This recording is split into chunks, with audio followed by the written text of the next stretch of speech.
Online साथी TV हेर्नुहुने हाम्रो सम्पूर्ण दर्शकबिन्दहरूलाई फेरि पनि स्वागत गर्न चाहन्छु यो नयाँ भिडियोमा। यदि तपाईँ च्यानलमा नयाँ हुन्छ भने च्यानल सब्सक्राइब गर्न नभुल्नुहोला। यस्तै राम्रो भिडियो हरेक दिन हेर्नको लागि आउनुहोस् आजको भिडियो सुरु गरौँ है त। दर्शकबिन्दहरू, एकजना चेली छिन् भनौँ होइन, दिदी बहिनी जे भने पनि यिनले मेयर हर्कसाम्पाङ, पूर्व मेयर हर्कसाम्पाङको हैसियत सिकाउँदैछिन्, बुझाउँदैछिन्। उनले भन्दैछिन् यी माटोबाट आएको व्यक्ति माटोमै विलिन हुन्छन् जस्तो लाग्छ। यी गुइठे होइन, यिनको हैसियत के छ? चप्पल पड्काउने, हाफ पेन्ट लगाउने, यति नै हो यिनको हैसियत भनेर मेयर, पूर्व मेयर हर्कसाम्पाङ अर्थात् अहिलेका वर्तमान माननीय होइन सांसद हर्कसाम्पाङको यिनले खिल्ली उडाएकी छिन्, अपमान गरेकी छिन्।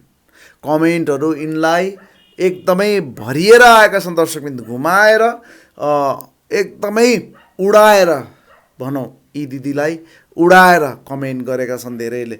तिम्रो हैसियत चाहिँ कस्तो छ त? तिम्रो अनुहार साह्रै नराम्रो छ भनेर यसरी पुरै घुमाएर कमेन्ट गरेका छन्। दर्शकबिन्दु, यी बहिनी दिदीले जे भने पनि हर्कसाम्पाङलाई कसरी यिनले अपमान गरेका छन् त्यो भिडियो म तपाईँलाई देखाउँछु र कमेन्टहरू पनि देखाउँछु। एकचोटि हेर्नु होला है त।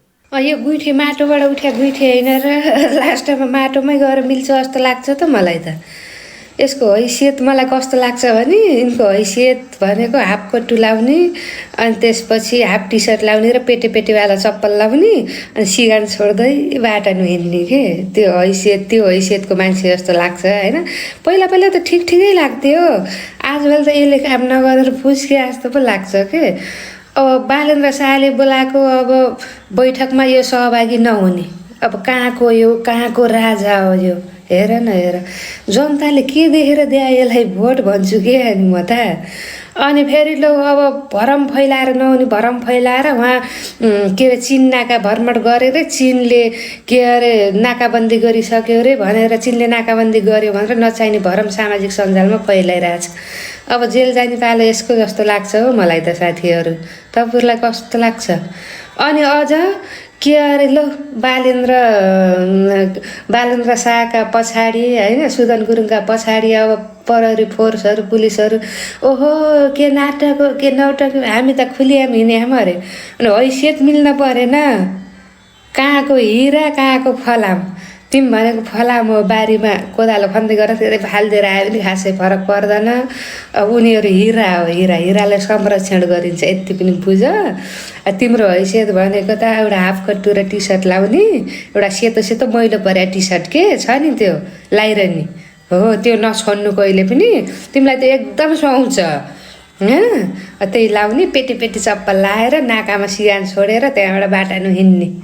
तिम्रो हैसियत मैले त्यति देख्छु। लेभलै मिल्दैन, लेभल पनि मिल्न पर्ने हो के। अब जेल जाने बालो यसको के देखेर द्याए भोट नेपाली जनताले जस्तो लाग्छ मलाई त। आजभोलि त यहाँ फुस्क्या जस्तो लाग्छ है। तपाईँहरूलाई कस्तो लाग्छ? दर्शकबिन्दहरू, कमेन्ट यस्तो आएको छ, तिमी कति नराम्री हो के भनेर यहाँ कमेन्ट आएको छ। अर्को कमेन्ट छ, तिमी नै रहेछौ स्ट्यान्डर्ड भनेर कमेन्ट आएको छ। अर्को कमेन्ट छ, आफूलाई हा भनेर कमेन्ट आएको छ। अर्को कमेन्ट छ, आफ्नो छाया देख्दा आफै तर्सिन्छु भनेर कमेन्ट आएको छ। अर्को कमेन्ट छ, तिमी त कति राम्री हौ जुसले किरा जस्तो भनेर कमेन्ट आएको छ होइन। कसम यो आइमै भन्दा त निकिसा राम्री अरे कमेन्ट पनि दर्शक हाँस उठ्दो कमेन्ट आएको छ। कति खानदानी, कति राम्रो हो हजुर त, हर महादेव अरे। अर्को कमेन्ट छ, आफू कस्ती छेउ र राम्रालाई मन पर्न त भनेर कमेन्ट आएको छ। अर्को कमेन्ट छ, दर्शकबिन्दहरू, दुःख गरेर कमाएको रकमलाई बिमा गराएर त्यसको प्रतिशतमा कमिसन खानेलाई श्रमको वास्तविक मूल्य के हो भन्ने बुझ्न गाह्रो हुन सक्छ। श्रम र श्रमिक नेतृत्वको महत्त्व केवल शब्दमा होइन, व्यवहारमा देखिनुपर्छ। तपाईँ बिमा कम्पनीको एजेन्सी सञ्चालन गर्नुहुन्छ जहाँ मानिसलाई सम्झाइ बुझाइ गरेर बिमा गराउँदा आउने कमिसनले तपाईँको जीवन चल्छ। त्यो पनि आफ्नो ठाउँमा श्रम नै हो, तर प्रत्यक्ष श्रम गर्नेहरूको पीडा र योगदानको सम्मान गर्न सिक्नु आवश्यक छ।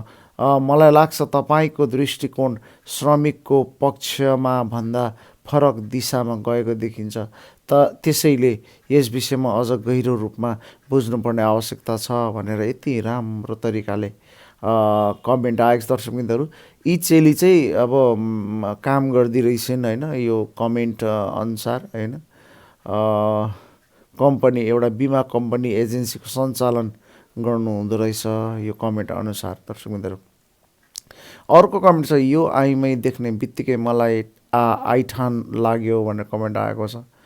ऐना हेर है भनेर कमेन्ट आएको छ। तिमी नै राम्रो छौ, राम्रो भनेर कमेन्ट आएको छ। अर्को कमेन्ट छ, तपाईँ कति राम्रो हौ हजुरआमा भनेर कमेन्ट आएको छ। अर्को कमेन्ट छ, कति राम्री अप्सरा प्रिन्सेस, ओ माई गड भनेर कमेन्ट आएको छ। अर्को कमेन्ट छ, भयो भयो धेरै दिमाग नचलाउनुहोस् भनेर कमेन्ट आएको छ। गुड भनेर कमेन्ट आएको छ होइन। यहाँ यो इमोजी पनि एउटा पादेको इमोजी हालिदिएको छ होइन।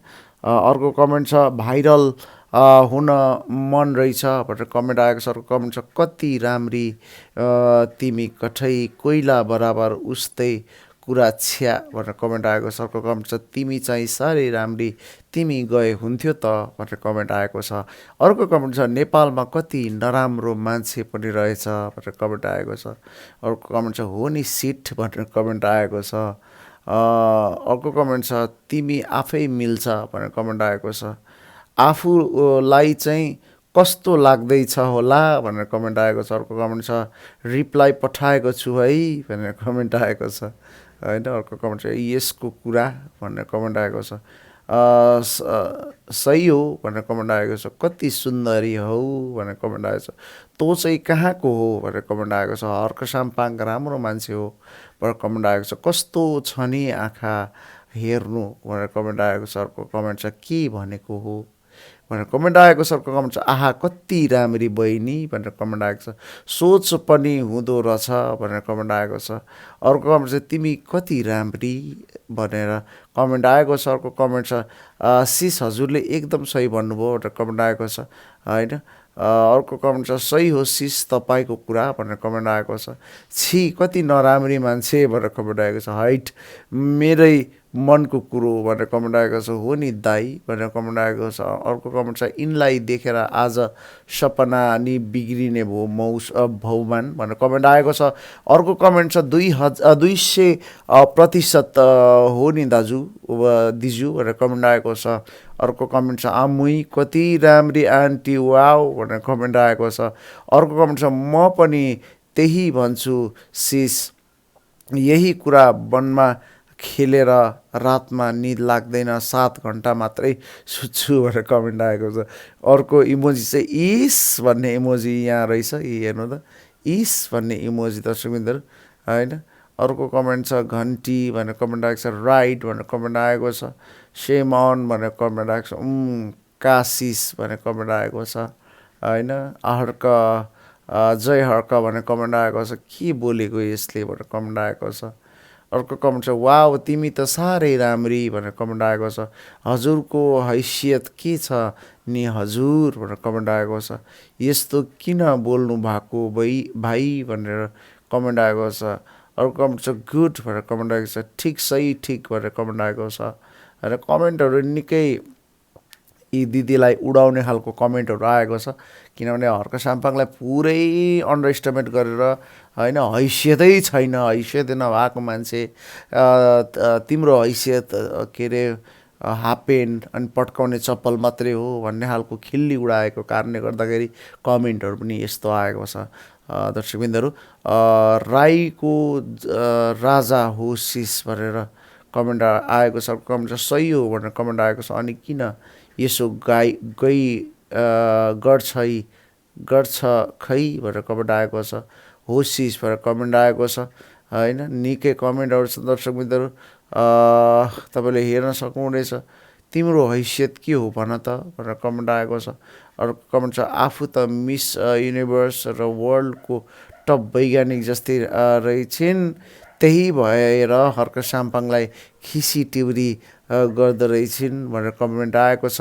अर्को कमेन्ट छ बुझ्नु सुझ्नु छैन फेरि एउटा प्यार गर्नु थालिहालेछ।